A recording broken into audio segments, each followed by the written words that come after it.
They called him the Ghost of the Kremlin, a man whose name was whispered in fear by the judges he bought and the police he owned. Nikolai Vetrova was a man of steel and silence, believed by the world to have no soul and even fewer weaknesses. But in the flickering candlelight of the city's most prestigious charity auction, the elite discovered the one thing he would burn the world to protect: his sister, Anya. As the room full of millionaires watched a charming predator spin a web of lies around the blind, trusting girl, Nikolai did something that terrified onlookers didn't expect. He waited. He watched from the shadows, his eyes cold as obsidian, as a man with a silver tongue prepared to steal Anya's future. He waited to see if anyone in that sea of expensive silk and borrowed integrity would find the courage to speak. And then he saw her, a girl with a heavy tray and a father to save, who stepped between the predator and his prey. The chandelier light in the grand ballroom was a cold, refracting gold, casting long shadows across the marble floor that smelled of beeswax and old, inherited secrets. Vera Markov kept her gaze low, her movements practiced and invisible. She was a ghost in a black blouse and a white apron, a prop meant only to facilitate the decadence of others while she calculated the exact number of shifts it would take to afford her father's new legal counsel. At the center of the room, the air seemed to thicken around a single table. Anya Vetrova sat with the poise of a porcelain doll, her light brown hair pulled back with severe elegance. Her dark sunglasses were a shield against a world she couldn't see, but her smile was soft, radiating a misplaced trust that made Vera's stomach churn. Standing over her was Simon Kessler, a man whose tailored tuxedo was as polished as the lies currently spilling from his lips. "It's a masterpiece, Anya," Kessler murmured, his voice a honeyed trap. "The blue Romanov diamonds. They've been out of the light for nearly a century. Your brother wanted only the best for your birthday." He held up a necklace that shimmered with a blinding brilliance. To the wealthy guests circling the table, it was a symbol of status. To the blind girl, it was merely a weight of cold metal she was being told to cherish. But Vera, pausing with a tray of crystal flutes just 5 feet away, saw what the elite refused to. She saw the way the light died inside the stones instead of dancing. She saw the microscopic unevenness of the setting. It wasn't diamond, it was high-grade lead glass, a fake designed to vanish into a private collection while Kessler pocketed the Vetrova millions. High above, on the shadowed mezzanine, Nikolai Vetrova stood like a gargoyle carved from obsidian. He didn't move. He didn't breathe. His tattooed hands rested on the gold railing, his predatory focus fixed on the scene below. He was the ghost of the Kremlin, a man who built empires on the bones of his enemies, yet he remained a silent observer. He was testing the room, waiting with a lethal patience to see if any of the noble families he protected had the integrity to protect his sister in return. Vera felt the weight of her father's future in her pocket, the final notice from the law firm. If she spoke, she was fired. If she was fired, she was finished. Kessler leaned in, guiding Anya's hand toward the fraudulent document on the table. "Just a signature, darling, and the history is yours." The room remained silent. 100 millionaires turned their heads, complicit in their desire to stay in Kessler's social graces. The injustice was a physical pressure in Vera's chest. Her self-imposed silence, the armor she had worn her entire life, suddenly felt like a shroud. She looked at Anya's trusting face, then at the predatory glint in Kessler's eyes. The unthinkable happened in a heartbeat. Vera didn't trip, she didn't stumble. With a deliberate, sharp flick of her wrist, she sent the silver tray tilting off. 3 crystal flutes slid off the edge and shattered against the marble floor at Kessler's feet with a sound like a gunshot in a library. The music didn't stop, but the life in the room did. Kessler jumped back, a curse dying on his lips as champagne splattered his hand-stitched trousers. "You clumsy, invisible cow," Kessler hissed, his face contorting into a mask of pure, unadulterated rage. "Do you have any idea what you've just done?" Vera didn't flinch. She stood tall, her tray tucked under her arm, her eyes locked onto the fake necklace draped over Kessler's hand. "I am so sorry, sir," she said, her voice shaking but loud enough to carry through the sudden silence. "But it seems the light in here is playing tricks. I thought I saw a flaw in the stone. It would be a tragedy for Miss Vetrova to sign for something that lacks the proper fire." A collective gasp rippled through the ballroom. It was social suicide. A waitress had just called a master of the house a fraud. "Manager!" Kessler screamed, his fingers shaking as he pointed at Vera. "I want her arrested. I want her ruined." "That won't be necessary." The voice was a low rumble that seemed to vibrate the very floorboards. The crowd parted like the Red Sea as Nikolai Vetrova descended the grand staircase. He moved with the silent, pressurized grace of a panther, his face a mask of cold, unreadable marble. He didn't look at the manager. He didn't look at the guests. He walked straight into the center of the circle. Kessler's arrogance evaporated, replaced by a primal sweating fear. "Nikolai, this girl, this servant, she's insane. She interrupted the signing, Nikolai ignored him. He stepped toward Vera, his height forcing her to look up into eyes that were darker and more intense than the winter night outside. He reached out, his tattooed hand hovering near her face. Vera braced for a blow, but instead, Nikolai took a silk handkerchief from his pocket and dabbed a drop of champagne from her cheek with a gentleness that shocked the room. "What is your name?" he asked. Vera Markov." Nikolai turned his gaze to Kessler, then snatched the necklace from the scammer's hand. He held it up to the chandelier, his eyes scanning the facets with the focus of a man who knew how much a lie cost. With a flick of his thumb, he squeezed the center stone. It didn't refract, it clouded. "Lead glass," Nikolai murmured, the words carrying a death sentence. The temperature in the room seemed to drop 10 degrees. Nikolai looked at the room full of elite guests who had watched his sister get scammed and said nothing. Then he looked at the waitress who had lost everything to save a stranger's dignity. "You see very clearly, Vera Markov. It seems you have more sight than everyone in this room combined." He turned to his lieutenant Pavel, who stood in the shadows. "Pavel, Kessler is leaving. Ensure he never sees the sun in this city." As Kessler was dragged away, his pleas for mercy echoing through the hall, Nikolai turned back to the girl in the white apron. He reached out and tucked a loose strand of hair behind Vera's ear, his knuckles brushing her skin like a brand. "Your shift is over, Vera. You don't belong to the agency anymore. You belong to the Vetrova Estate now." Vera looked into the eyes of the monster, and for the first time, she wasn't afraid of the dark. She was afraid of how much she wanted to stay in it. The neon sign from the bodega across the street flickered rhythmically, casting a stuttering, bruised purple light across Vera's cramped studio apartment. The space smelled of lemon floor wax and the lingering metallic scent of the radiator that hissed and groaned in the corner. Vera sat at her small wooden table, staring at the stack of legal documents and the heavy silk tuxedo jacket draped over the back of her mismatched chair, a silent, expensive witness to the madness of the previous night. She was tracing the frayed edge of an eviction notice when the heavy footsteps sounded in the hallway. They weren't the erratic, heavy thuds of her neighbor or the light scuffle of the landlord. These were deliberate, echoing with a pressurized weight that made the floorboards tremble. Before the first knock even landed, Vera knew who was on the other side of the door. When she opened it, Nikolai Vetrova seemed to swallow the entire hallway. He stood there in a charcoal overcoat, his dark, slicked-back hair damp from the Chicago drizzle. Up close, without the high ceilings of the Palmer House to dilute his presence, he looked less like a businessman and more like a force of nature. His tattooed hands were shoved deep into his pockets, but his eyes, those obsidian depths, were already scanning her small life, dissecting the poverty she had tried so hard to hide. "You didn't answer your phone, Vera Markov," Nikolai said, his voice a low vibration that seemed to settle in her bones. "I was thinking," Vera managed, stepping aside to let him in.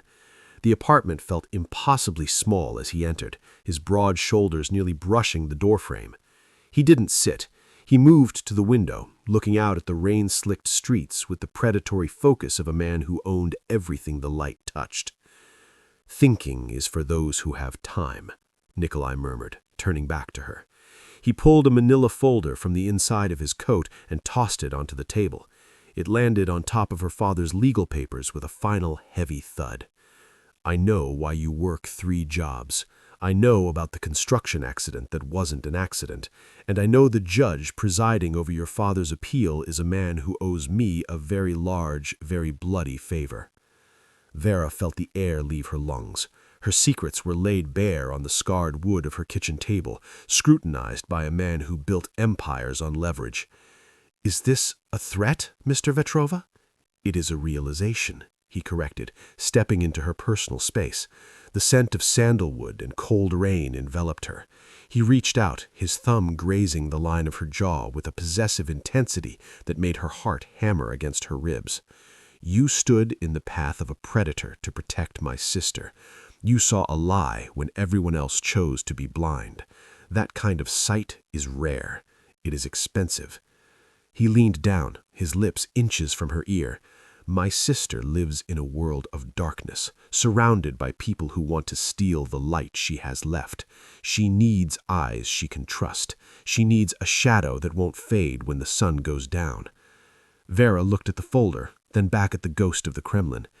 "What exactly are you offering?"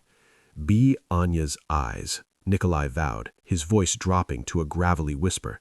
"Live in my house. Walk by her side. Ensure she never feels the cold touch of a lie again. In return, I will become your father's judge. By the time the sun rises on her first week of safety, your father will be a free man with a settlement that will ensure he never has to lift a hammer again."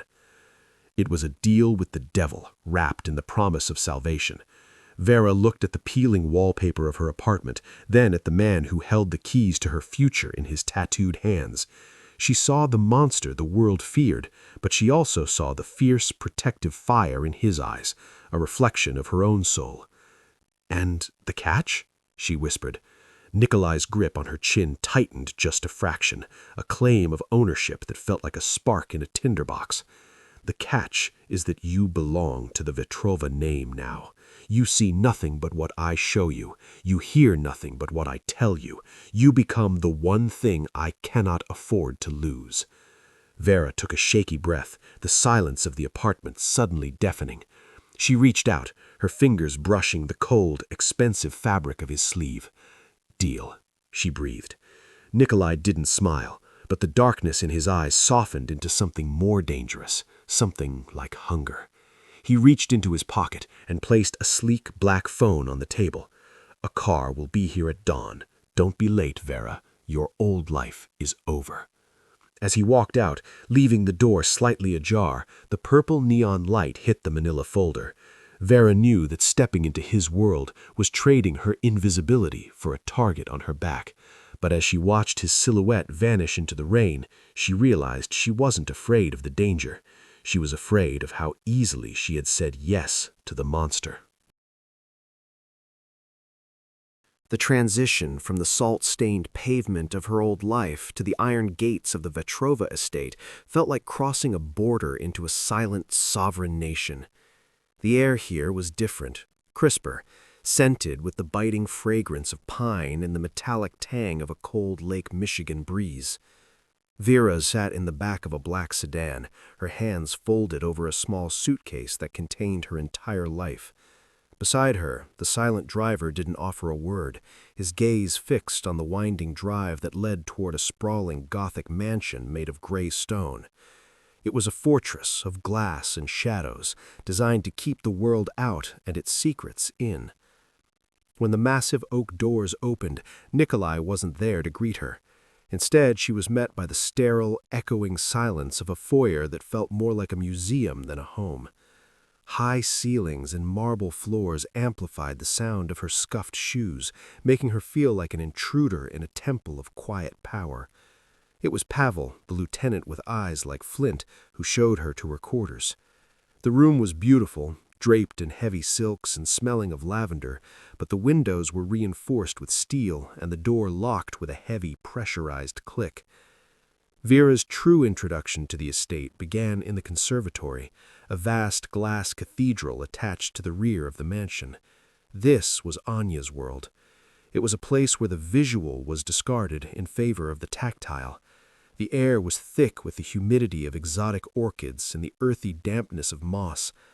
Anya was seated on a stone bench, her fingers tracing the intricate, jagged edges of a fern leaf with a focus that was almost hypnotic. "You smell of lemon soap and the city's rain," Anya said softly, not turning her head. Her dark sunglasses were gone, revealing eyes that were clear and beautiful, but fixed on a point just past Vera's shoulder. "You are the one who broke the glass." "I am," Vera replied, stepping closer. The transition from waitress to companion was a suit that didn't yet fit, but as she watched Anya navigate her world of textures, she realized her role wasn't just to be eyes, but to be a shield. "I'm Vera." Anya stood, her movements fluid and practiced. She reached out, her hands finding Vera's face with a delicacy that made Vera's breath hitch. Anya's fingertips were light as a breeze, tracing the line of Vera's brow, the curve of her cheek, and the tension in her jaw. It was an intimacy more profound than a look, a stripping away of the waitress mask Vera had worn for years. "My brother says you see what others miss. In this house, that is a dangerous gift. The shadows here have teeth, Vera." Learning to navigate the estate meant learning the language of Nikolai's coldness. He was a constant looming presence, a shadow that never quite touched the light. During the rare dinners they shared, he sat at the head of a table that could have seated 30, his focus divided between encrypted tablets and his sister's well-being. He spoke little, but his silence was a weapon, a way of gauging the room's temperature. When his eyes met Vera's, they were devoid of the heat she had felt in her apartment. He treated her with a professional distance that felt like a warning, yet she would find books on her nightstand, rare nursing texts and Italian poetry that appeared without explanation. One evening, as the sun dipped below the lake, casting long, bruised shadows across the conservatory floor, Nikolai appeared in the doorway. He had discarded his jacket, his white shirt sleeves rolled up to reveal the dark, intricate tattoos that crawled up his forearms like vines. He watched as Vera described a sunset to Anya, using words like burning amber and bruised violet to paint a picture Anya could feel. "You're teaching her to dream in color again," Nikolai said, his voice a low rumble that cut through the humidity of the garden. Vera turned, her heart skipping a beat. "I'm just telling her the truth. The world is still there, even if she can't see it." Nikolai stepped into the greenery, his presence immediate and suffocating. He stopped inches from Vera, his eyes scanning her face with a possessive intensity that contradicted his cold behavior over the last few days. He reached out, his hand hovering near the back of her neck, the heat of his skin radiating against her. "Truth is a luxury in this house, Vera," Nikolai murmured, his gaze dropping to her lips for a fraction of a second. "Anya lives in a world of beauty because I keep the rot outside the glass. Do not make the mistake of thinking the garden is safe just because the flowers are blooming." The tension between them was a physical thing, a cord pulled tight. Vera saw the weight of the crown he wore, the exhaustion hidden behind the ghost persona. For a moment, the Kingpin vanished, leaving only a man who was as isolated by his power as Anya was by her darkness. "I'm not afraid of the rot, Nikolai," Vera said, her voice steady. "I've spent my life scrubbing it off other people's floors." A ghost of a smile touched Nikolai's lips, the first real emotion she had seen from him since the gala.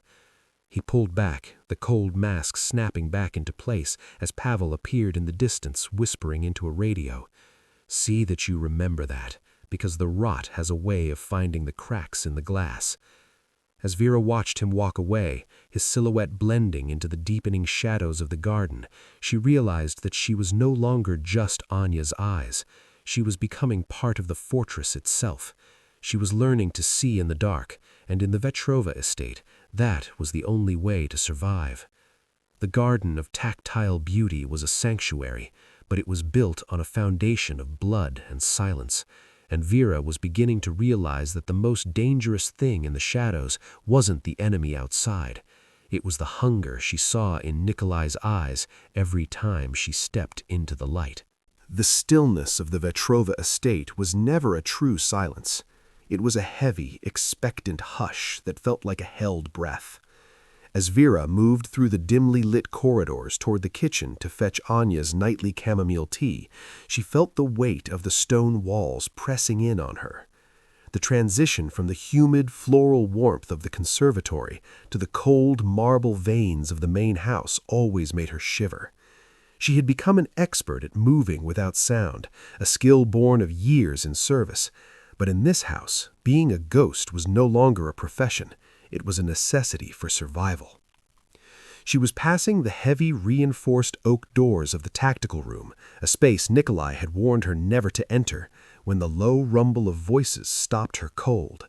Usually, these rooms were soundproofed, but the door hadn't quite caught the latch, leaving a sliver of darkness and a leak of conversation. "The perimeter sensors in Sector 4 will be down for a 10-minute maintenance window at midnight," a voice whispered. It was sharp and cold, like a blade dragged over ice. Vera recognized it instantly. Pavel Orlov, Nikolai's trusted lieutenant. "And the delivery?" a second unfamiliar voice asked. "It isn't food or supplies this time," Pavel hissed, his tone dripping with a dark secondary meaning. "The shipment is heavy. Tell the Salvaros that the path is clear. The ghost is distracted by his new eyes, and the blind girl is as vulnerable as a bird in a cage.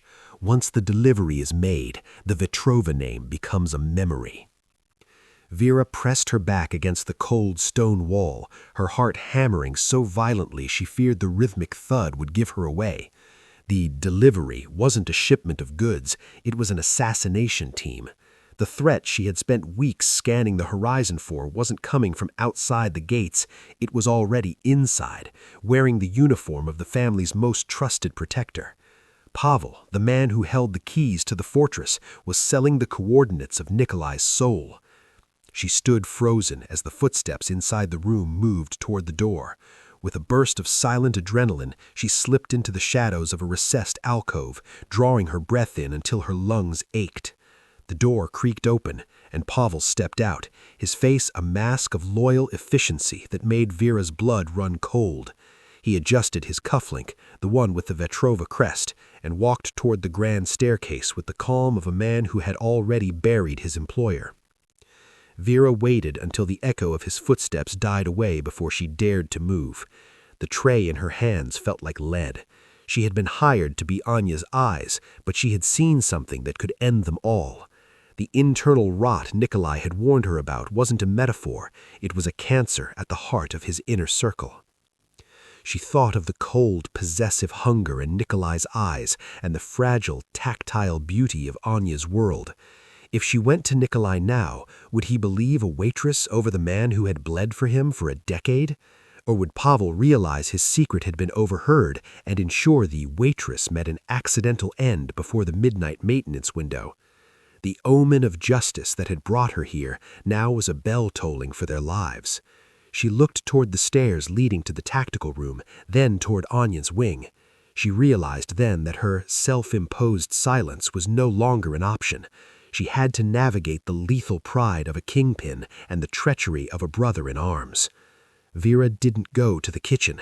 She turned back toward the shadows of the garden, her mind racing. The ghost was about to be haunted by his own shadows, and the only person who could see the blade coming was the girl who was never supposed to be noticed. The grandfather clock in the main hall struck midnight, its heavy bronze chime sounding less like a marker of time and more like a funeral knell. Vera stood at the edge of the conservatory, her breath hitched in her throat, watching the shadows for the slightest shift in the darkness. The air had grown impossibly cold, the internal heating system humming its final dying note before the world went silent. Suddenly, the hum vanished. The distant glow of the perimeter lights flickered once, twice, and then plunged the estate into a suffocating, absolute blackness. Pavel's maintenance window had begun. Vera didn't wait for the sound of breaking glass. She sprinted through the darkness, her memory of the floor plan vividly etched into her mind from weeks of invisible service, guiding her toward Anya's wing. The silence was shattered by the muffled thwip of suppressed gunfire echoing from the foyer. The delivery had arrived, and they were moving with the professional efficiency of a harvest. She burst into Anya's room just as a shadow detached itself from the balcony doors. Vera didn't think. She grabbed a heavy crystal vase from the vanity and hurled it with a guttural cry. The ceramic shattered against the intruder's tactical helmet, buying her a split second. She lunged for Anya, who was sitting upright in bed, her face a mask of calm, sightless terror. "Vera?" Anya's voice was a whisper in the dark. "Don't speak," Vera hissed, pulling Anya from the bed. "The lights are out. The house is breached. We have to move." In the total darkness, the hierarchy of the house had flipped. To the mercenaries flooding the halls with night vision goggles, the darkness was a tool, but to Anya, it was her natural state. Vera felt Anya's hand grip hers, surprisingly steady. "They're in the hallway," Anya whispered, her head tilted toward the door. "3 men. Heavy boots. They're breathing fast." Vera froze. She heard nothing but the pounding of her own heart, but she trusted Anya's ears over her own eyes. She guided Anya toward the service passage hidden behind the velvet tapestries, a narrow limestone vein meant for the ghosts of the house. As they slipped inside, the bedroom door was kicked open with a thunderous crash. "The girl is gone," a voice barked, the sound muffled by the stone walls. Vera led Anya through the maze of the inner walls, the air growing thick with the smell of damp stone and gunpowder. The estate had become a tomb of marble and glass. Every turn was a gamble, every shadow was a potential blade. Vera's mind raced toward Nikolai. Was he dead in the library, or was he the one currently trading lead with Pavel's rebels in the foyer? They reached the mezzanine overlooking the grand ballroom. Below, the tactical beams of flashlights cut through the darkness like searchlights in a storm. Vera saw Nikolai. He was pinned behind the mahogany bar, his white shirt a stark, bloody target in the gloom. He was firing back with a rhythmic, lethal precision, but he was outnumbered. "Nikolai," Anya breathed, her fingers tightening on Vera's arm. "I hear him. He's running low on ammunition. The clicks, they're hollow." Vera looked at the blind girl, then at the man she was beginning to realize she couldn't lose. The waitress was gone. The girl who stayed silent was dead. "Vera, I need you to lead me," Vera's voice hardened. "The lights are out. The house is breached.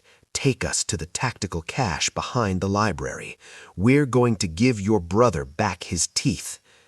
Anya nodded, a fierce Vetrova steel entering her expression.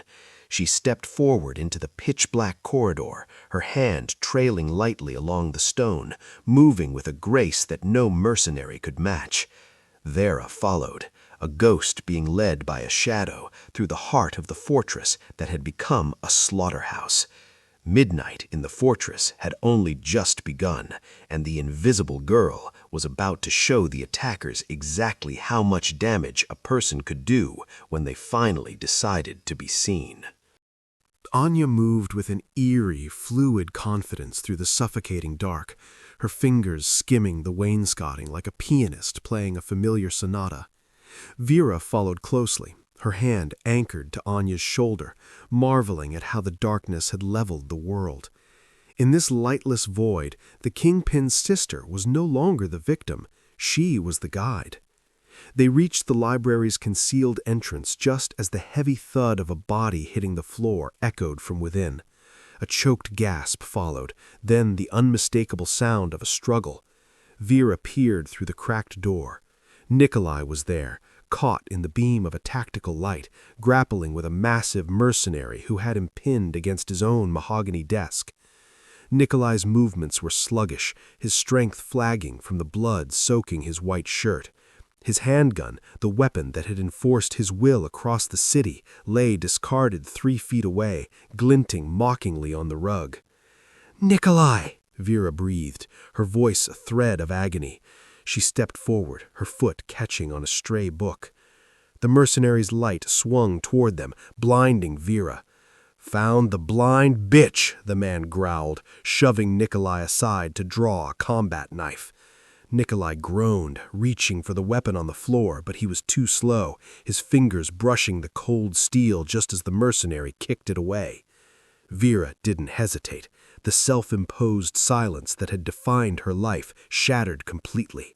She lunged across the rug, her knees skidding on the expensive wool, and her fingers closed around the grip of Nikolai's pistol. It was heavier than she imagined, cold and oily, smelling of cordite and impending death. "Stay away from her!" Vera screamed, her voice cracking with a raw, primal, protective fury. The mercenary laughed, a jagged sound of pure condescension. He didn't see a threat. He saw a waitress holding a toy she didn't understand. He turned fully toward her, the knife raised, his shadow looming over her like a shroud. "Put it down, girl. You'll only hurt yourself." Vera looked at the man, then at the terrified Anya, and finally at Nikolai. The Kingpin was watching her, his eyes wide and burning with an intensity she had never seen, not a command, but a recognition. In that moment, she wasn't the girl with the tray or the daughter of a broken man. She was the only thing standing between the Vetrova name and its extinction. She didn't know how to aim like a professional. All she knew is that if she didn't act, the garden of tactile beauty would be stained red forever. Bang! The recoil slammed into her wrists, sending a jarring shock up her arms that nearly forced her to drop the gun.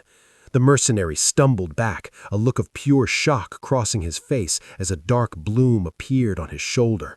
He roared, lunging again, but Vera didn't flinch. She steadied her grip, her vision tunneling until there was only the target and the safety of the woman behind her. Bang! Bang! The man collapsed, hitting the floor with a heavy final thud that seemed to shake the room.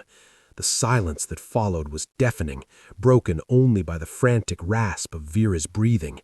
She stared at the gun in her hand, the metal still warm, the smoke curling from the barrel like a ghost. She had crossed a line that could never be uncrossed. She had become the guard dog that looks like a lamb, just as the stories warned. Nikolai dragged himself up, using the desk for support. He limped toward her, his face a mask of blood and exhaustion. He didn't reach for the gun. Instead, he reached for her hand, his tattooed fingers closing over hers, steadying the trembling steel. "You did it," he whispered, his voice a low, gravelly rumble that vibrated through her entire being. He took the weapon from her limp fingers, but he didn't pull away. He leaned down, his forehead resting against hers for a fleeting, desperate second. "You are no longer just a waitress, Vera Markov. You are a Vetrova." Anya reached them then, her hands finding Nikolai's face with a sob of relief. But Nikolai didn't take his eyes off Vera. The ghost was looking at her as if the only thing in the room that had any light left. The unthinkable had happened. The invisible girl had picked up the Kingpin's sword, and in doing so, she had claimed her place at his side. The smell of cordite and copper hung heavy in the library, a thick, suffocating veil that refused to lift even as the estate's emergency generators hummed back to life. The return of the light was not a relief. It was a harsh, clinical glare that exposed the ruin of the Vetrova sanctuary. Nikolai stood in the center of the room, a wounded god among the wreckage of his empire, his hand still anchored to Vera's as if she were the only thing keeping him grounded in the waking world. The heavy doors swung open, and Silas led a restrained, bloodied figure into the room.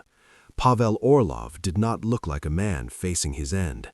He wore his betrayal with a defiant, practiced calm, his gaze sweeping over Nikolai with a chilling lack of remorse. "The perimeter is secure, boss," Silas grunted, his voice tight with the fury of a man whose brothers had been slaughtered on his watch. But the breach didn't happen from the outside. The codes were bypassed from an internal terminal. Nikolai's grip on Vera's hand tightened, his knuckles white against his blood-stained shirt. He stepped toward Pavel, the ghost returning to his eyes with a lethal, pressurized intensity. 10 years, Pavel. Nikolai's voice was a low, dangerous rumble that seemed to vibrate the floorboards. I gave you my trust. I gave you a seat at my table. Why? Pavel let out a short, jagged laugh. You became soft, Nikolai. You obsessed over a blind girl's garden while the world moved on. You brought a waitress into the fortress and called it Vision. The Salvaros offered a future where the Vetrova name wasn't a shadow of its former self. He's lying. Vera's voice cut through the air, steady and cold, surprising even herself. She stepped forward, finally letting go of Nikolai's hand to pull a small, crushed object from her apron pocket. It was a digital recording device, small enough to be mistaken for a button, its casing cracked from the chaos of the fight. I heard him in the tactical room before the lights went out, Vera said, her eyes locked on Pavel's, which had finally begun to flicker with the first hints of true fear. He wasn't just talking about a delivery, he was discussing the exact percentage he'd take from the Salvaros once Anya was gone and you were buried. She pressed a button on the side of the device. Through the static and the hum of the library, Pavel's voice emerged, clear and unmistakable. The path is clear, the ghost is distracted by his new eyes, and the blind girl is as vulnerable as a bird in a cage.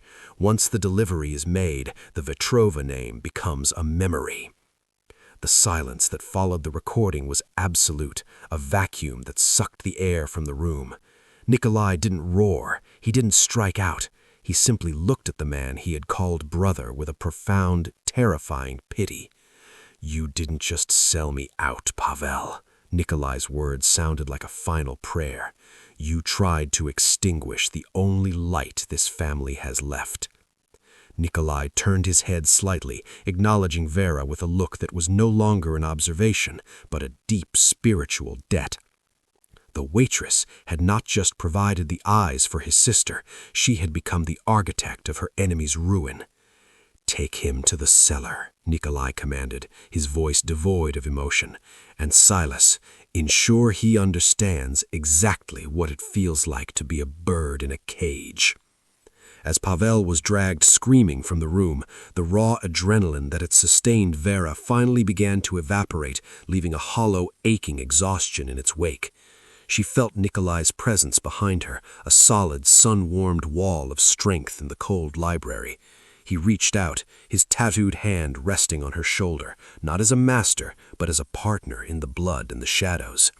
The waitress was a memory, a ghost that had finally found its voice. The threat inside the house had been neutralized, but as Nikolai pulled her closer, the scent of sandalwood and ruin enveloping her, Vera realized the real story was only just beginning. The heavy, pressurized silence of the library returned, but it was no longer the silence of a tomb. It was the quiet of a sanctuary after the storm has passed. Nikolai stood by the mahogany desk, the harsh emergency lights reflecting off the blood still drying on his white shirt.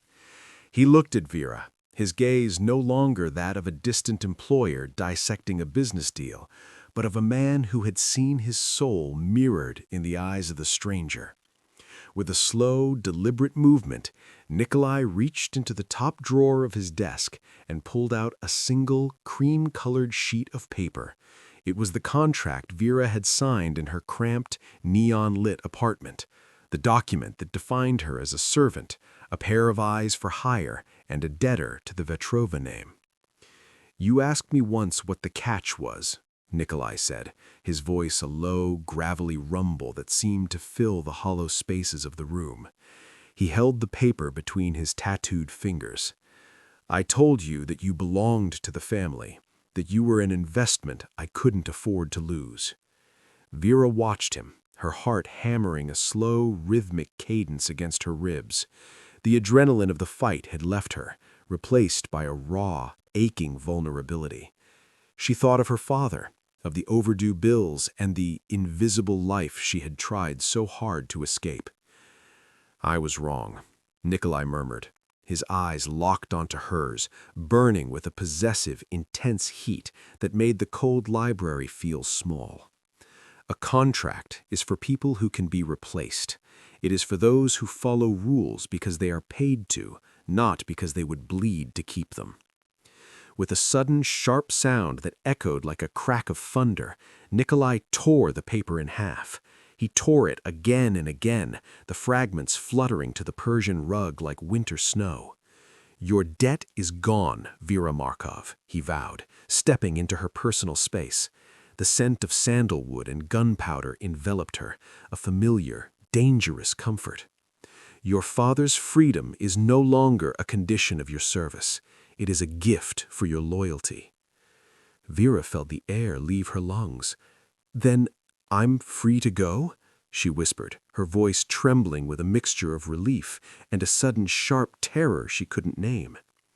Nikolai reached out, his hand cupping the back of her neck, his thumb tracing the line of her jaw with a shocking, intimate gentleness. "You are free to do whatever you wish, but I am asking you to stay." He pulled a heavy gold ring from his own finger, the Vetrova signet, embossed with the crest of the ghost of the Kremlin. He took Vera's hand, his touch scorching against her skin, and pressed the ring into her palm. "I don't want a waitress to watch my sister," Nikolai said, his forehead resting against hers for a fleeting, intense second. "I don't want an employee to walk through the fire with me. I want a partner.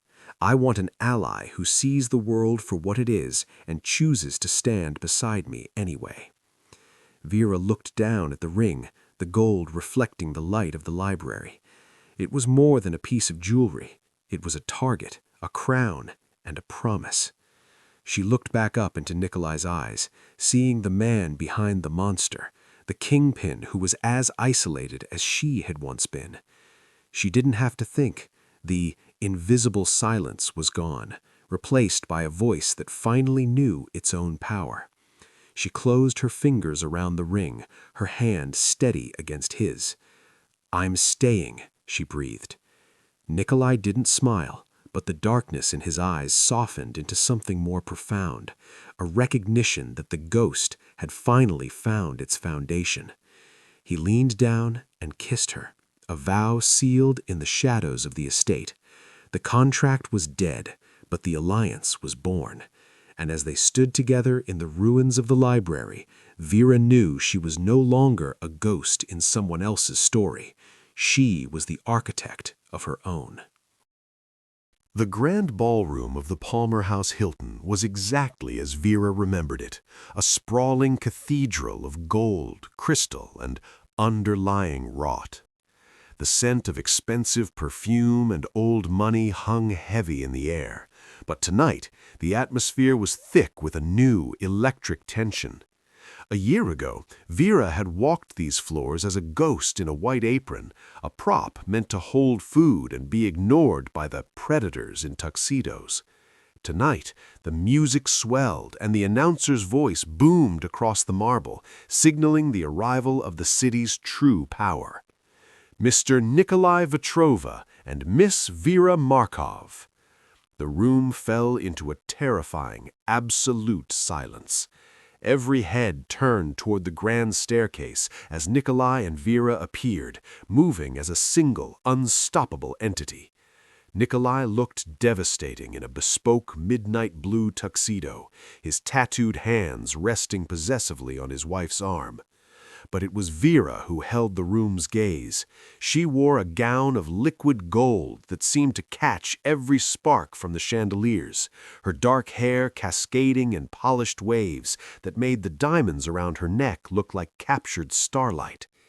She no longer looked like a girl with holes in her shoes. She moved with the predatory focus of a shark in shallow water, a grace she had learned from the Kingpin himself. As they descended the stairs, the city's elite parted like the Red Sea, their respect born of the primal fear that everyone knew. To cross Nikolai was to disappear, but to cross Vera was to be judged by the woman who had saved the soul of a monster. Near the center of the floor, standing by the same chocolate fountain where the chaos had begun, was Simon Kessler.